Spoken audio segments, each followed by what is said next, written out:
मीरपुर नाम के शहर में तेजस अपनी पत्नी नीरू के साथ रहता था। पति पत्नी दोनों ही नौकरी करते थे। एक दिन तेजस गांव अपनी माँ के पास फोन करता है। हेलो, प्रणाम माँ। जीते रहो माँ, तुम दादी बनने वाली हो। अरे वाह, ठीक है बेटा, मैं कल ही आती हूँ। जब माँ जी शहर पहुंची तो बेटे बहू ने बहुत अच्छे से स्वागत किया। लीजिए माँ जी चाय।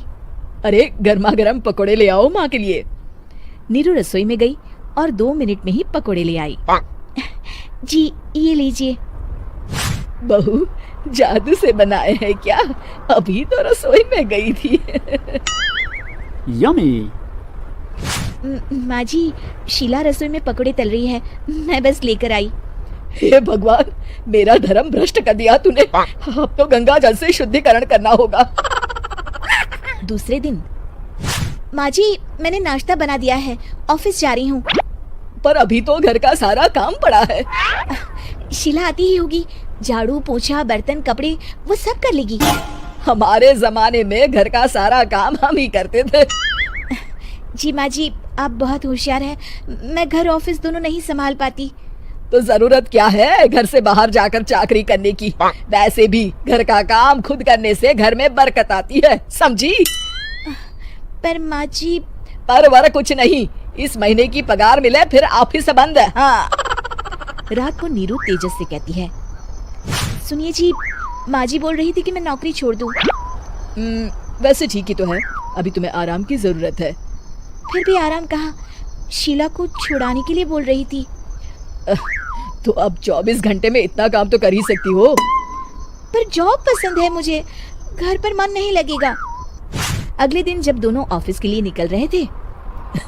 मेरी तो कोई कीमत ही नहीं है इस घर में। माँ जी, आजकल महंगाई बहुत है, रहन सहन भी बदल गया है, दोनों नौकरी करते हैं तभी ठीक रहता है। अच्छा, तू कहना क्या चाहती है? मेरा बेटा तुझे बिठा के खिला नहीं सकता? तू ही इस घर का खर्च चला रही है, हैं? नहीं माँ जी, मेरा वो मतलब नहीं था। मतलब खूब समझती हूँ, ये बाल धूप में सफेद नहीं किए मैंने। हाँ। अब तो ये रोज का काम हो गया था। तेजस भी रोज की झिकझिक से परेशान हो गया था। एक दिन उसने कहा, नीरू, वैसे भी तुम्हें मैटरनिटी लीव मिलने वाली है, तो अभी से ही छुट्टी ले लो। पर क्या, मेरी सैलरी अच्छी खासी है। आखिर नीरू ने रिजाइन कर दिया। जब बच्चा हुआ तो घर में सब बहुत खुश हुए। कुछ दिनों बाद तेजस फाइल देख रहा था। क्या हुआ तेजस, कुछ परेशान लग रहे हो? हाँ, वो हमारी जितनी सेविंग्स थी वो तो हॉस्पिटल में और छठी के फंक्शन में खत्म हो गई है नीरू। और अभी वैसे मंदी चल रही है तो मैं बोल रही थी कल मुन्ना को हेपेटाइटिस का टीका लगवाना है। नीरू, क्या पोस्टपोन नहीं कर सकते? नहीं जी, बिल्कुल नहीं। अब तेजस को समझ में आ रहा था कि उससे गलती हुई है। पैसों की कमी का असर घर के माहौल पर भी पड़ रहा था। अगले दिन, बेटा मेरा चश्मा और ये दवाइयाँ ले आना, पर्चा देते हुए माँ जी ने कहा। जी।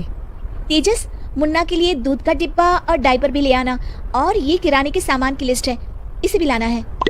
तेजस गुस्से में लिस्ट मरोड़कर फेंकता है और चिल्लाता है, पैसे क्या पेड़ पर उगते हैं? ये ले आना, वो ले आना।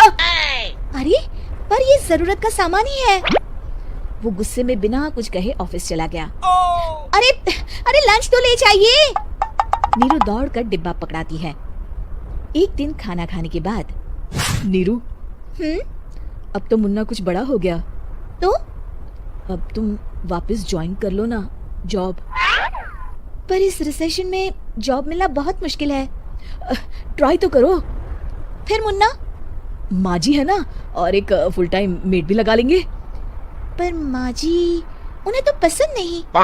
तभी माँ जी वहाँ आ जाती है और प्यार से नीरू के सर पर हाथ फेरते हुए बोलती है, अब मेरी समझ में आ गया बहू, पहले के और अब के समय में अंतर है। तुम काम शुरू करो, मुन्ना की जिम्मेदारी मेरी। मेरी प्यारी माँ जी। ये कहकर नीरू उनके गले लग गई। शिक्षा, परिवर्तन संसार का नियम है, हमें भी समय के साथ चलना चाहिए। उम्मीद है कि आपको हमारी ये कहानी पसंद आई होगी। कृपया हमारे चैनल को सब्सक्राइब करें और सभी अपडेट्स के लिए बेल आइकन जरूर क्लिक करें और हाँ, वीडियो लाइक और शेयर करना मत भूलिएगा। Bye bye.